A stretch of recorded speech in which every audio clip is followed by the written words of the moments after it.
Sunny Leone আর মিয়া খলিফার ওই ভিডিওগুলো দাও তো, আর সঙ্গে যেন জনি সিংস থাকে। ঠিক আছে, এক্ষুনি দিচ্ছি, লোডিং হচ্ছে।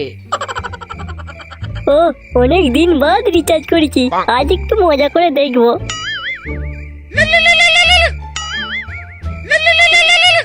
ধর, বালটাকে এখনই ফোন করতে হয়, শান্তিতে কিছু দেখতেও দেবে না।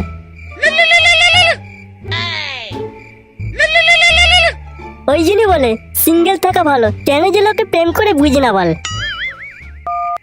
হ্যাঁ সোনা বলো, এই তোমাকেই ফোন করতে যাচ্ছিলাম। এই বাবা না আমাদের সম্পর্কটা মেনে নিয়েছে। কি বলছিস রে, তোর বাপ আমাদের সম্পর্কটা মেনে নিয়েছে? তবে আর বলছি কি, তোমাকে কালকেই আমাদের বাড়িতে আসতে বলেছে, তোমার সঙ্গে কিছু কথা বলবে। ধর, তুই বড় মিথ্যা কথা বলছিস, আমার মতো ছেলেকে তোর বাপ মেনে নেবে? হ্যাঁ গো, আমাদের সম্পর্কটা সত্যিই মেনে নিয়েছে, তোমাকে কাল আসতে বলেছে। এই শোন না, এই আনন্দে তাহলে একটা হোটেল রুম বুক করবো। এই দেখো পচা, এইসব কিন্তু এখন নয়, সব বিয়ের পরে। আর তুমি যদি এই রকম বাজে মনোভাব রাখো, তাহলে বাবার পছন্দ করা সরকারি চাকরিওয়ালা কাকুকেই বিয়ে করে নেব। আচ্ছা আচ্ছা ঠিক আছে, আর বলবো না, যা হবে সব বিয়ের পর। আমি এখন রাখি শোনা, প্রচুর ঘুম পাচ্ছে আমার। ঘুম পাচ্ছে নাকি খারাপ কিছু মতলব আছে? ধর, কি যে বলিস না, অন্য কিছু মতলব থাকবে কেন? শালা বাপটা আমার এত হারামি না, প্রচুর খাটাচ্ছে, পুরো হাগিয়ে দিচ্ছে। সারাদিন খাটাখাটুনির পর আর ভালো লাগে না, তাই সকাল সকাল ঘুম পাচ্ছে। এখন রাখিস না।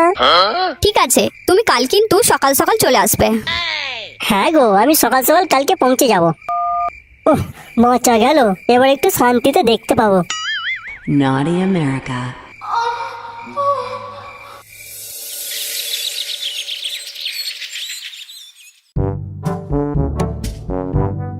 কিরে ভাই পচা, সকাল সকাল নতুন ড্রেস লাগিয়ে কোথায় বেরিয়েছিস? এই তো রে ভাই, শ্বশুর বাড়ি যাচ্ছি, হবু শ্বশুর বাড়ি। শ্বশুর বড় একটু দেখা করতে বলেছে, আমার আর পুটির বিয়ে নিয়ে একটু কথা বলবে। কি, পুটির বাপ তোদের সম্পর্কটা মেনে নিয়েছে? আরে হ্যাঁ রে, এই জন্যই তো আজকে দেখা করতে বলেছে। ভাই আমি বলছি শোন, তুই যাস নিস, ওর বাপ শালা এক নম্বরের হারামির গাছ। তোকে ঘরে ডেকেছে মানে কিছু তো একটা মতলব আছে। কি যে বলিস না তুই, মতলব থাকতে যাবে কেন? না রে ভাই, সত্যি বলছি, লোকটার শালা আমাদের পাড়ার মদনের বউয়ের সঙ্গে চক্কর আছে। একদিন তো শালা ধরা পড়তে পড়তে রয়ে গেছে, শালা পাটবাড়ির ভিতর দিয়ে ছুটেছিল, তাই আর কেউ ধরতে পারিনি। মদন বলতে তোদের পাড়ার যে সেই বাংলা বিক্রি করে তার বউ না? তবে আর বলছি কি, লোকটার বড় সব চরিত্র একদম ভালো নয়। যে পরের বউয়ের সঙ্গে চক্কর চালিয়ে বেড়ায়, সে তার মেয়েকে তোর সঙ্গে বিয়ে দেবে? তুই তো মানে কিছুই করিস না, একটা বেকার ছেলে, সারাদিন খালি পানু দেখিস। ধর, তুই বড় মিথ্যে কথা বলছিস, তোর কথা আমি বিশ্বাস করতে পারছি না। ঠিক আছে, তোকে বিশ্বাস করতে হবে না, তোর পর তুই মারো।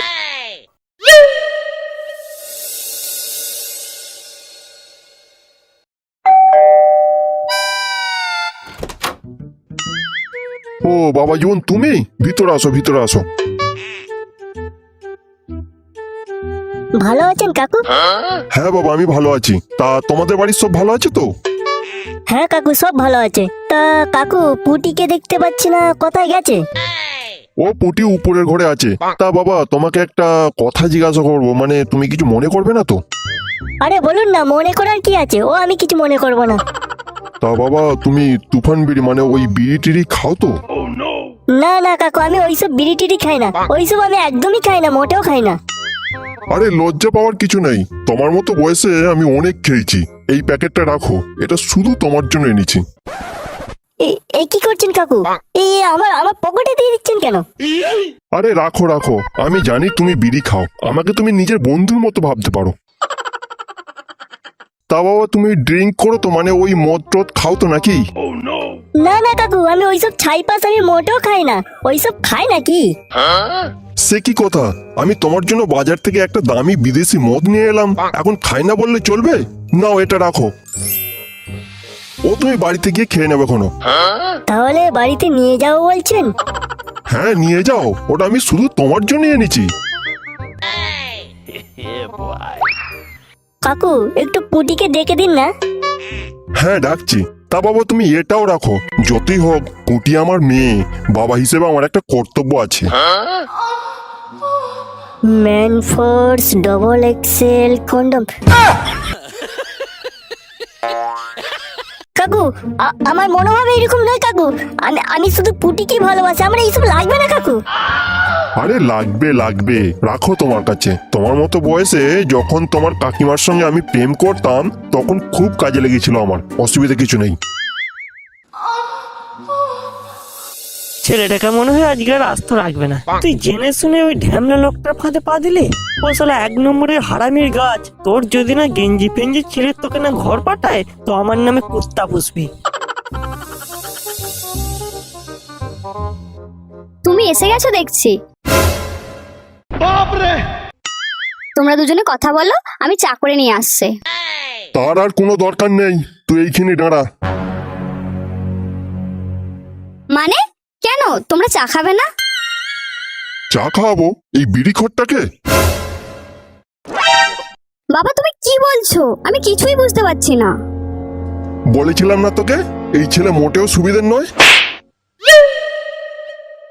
কাকু আপনি কি বলছেন? আমি কিছুই বুঝতে পারছি না। তোমার বোঝার দরকার নাই, তুমি শুধু চুপচাপ দেখে যাও। বাড়িতে ঢোকার সময় বিড়ি টানতে টানতে ঢুকছে, তাহলে ভাব তুই কেমন ছেলেকে ভালোবেসেছিস। তোমার কথা আমি বিশ্বাস করি না বাবা। তুমি আমাদের সম্পর্কটা মেনে নেবে না বলে তুমি একটা অজুহাত বের করছো। পুটি তুমি তোমার বাবার কথা না বিশ্বাস করো না, আমাদের সম্পর্কটা মেনে নেবে না বলে। বাবা মেয়ের মধ্যে কথা হচ্ছে, তুমি চুপ করবে? বাবা বিড়ি তো আজকাল প্রতিটা ছেলেই খায়, ও নয় ভুল করে একটা খেয়ে ফেলেছে, বাদ দাও না। ঠিক আছে বিড়িটা না হয় আমি বাদই দিলাম, তা বলে মদ খেয়ে ঢুকবে? বাবা তুমি কিন্তু পচার নামে উল্টো পাল্টা কথা বলছো, আমি কিন্তু সহ্য করব না। আচ্ছা ঠিক আছে, কি প্রমাণ আছে যে পচা মদ খায়? আচ্ছা প্রমাণ দেখতে চাস? তবে এই দেখ তার প্রমাণ। পচা তুমি মদ খাও? তুমি না আমায় দিব্যি দিয়েছিলে যে তুমি আর মদ খাবে না। দেখো পুটি আমি এইসব কিছুই করিনি, তোমার বাবা আগে থেকে এইসব প্ল্যান করে রেখেছিল আমাকে ফাঁসানোর জন্য।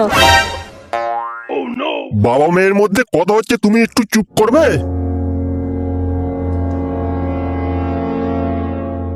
এবার তুই বল, এর পরেও আমি জেনে শুনে এর সঙ্গে তোর বিয়ে দিতে পারি? বাবা আমি বিয়ের পর ওকে ঠিক মানিয়ে নেবো, ওকে ঠিক বুঝিয়ে বলবো ও আর মদ খাবে না। তুমি প্লিজ আমাদের সম্পর্কটা মেনে নাও। ঠিক আছে আমি না হয় মেনে নিলাম, ও মদ খায় বিড়ি খায় তাও আমি মেনে নিলাম। তার মানে এই নয় যে একজন চরিত্রহীনকে আমার জামাই হিসেবে মেনে নেব। পুটি তোমার বাবা সব মিথ্যে কথা বলছে, এইগুলো সব সাজানো গল্প। এই তুমি চুপ করবে? দেখছো না বাবা মেয়ের মধ্যে কথা হচ্ছে? বাবা তুমি কিন্তু পচার নামে বিভিন্ন ধরনের কথা বলছো। পচা আর যাই হোক চরিত্রহীন নয়। চরিত্রহীন নয়? না মোটেও চরিত্রহীন নয়। ঠিক আছে আমি প্রমাণ করে দিচ্ছি ও কতটা খারাপ ছেলে। खत्म।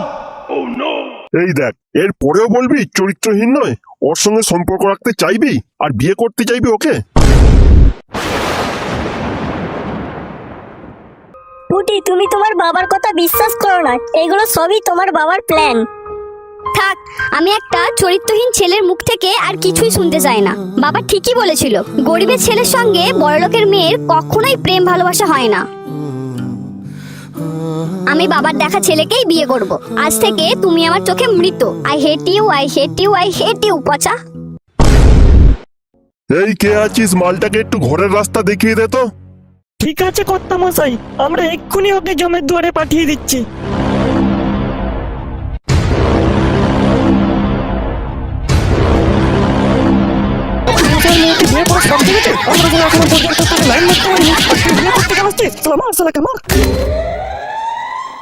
শালা হারামির বাচ্চা কি ছেলে, তোর মনে মনে এই ছিল তুই তোর মেয়ের বিয়ে দিবি না, তুই আমাকে আগে বলে দিতে পারতিস, আমি মানে ঘর চলে যেতাম। তুই এইভাবে ডেকে নিয়ে এসে আমার পথ মেরে দিলি।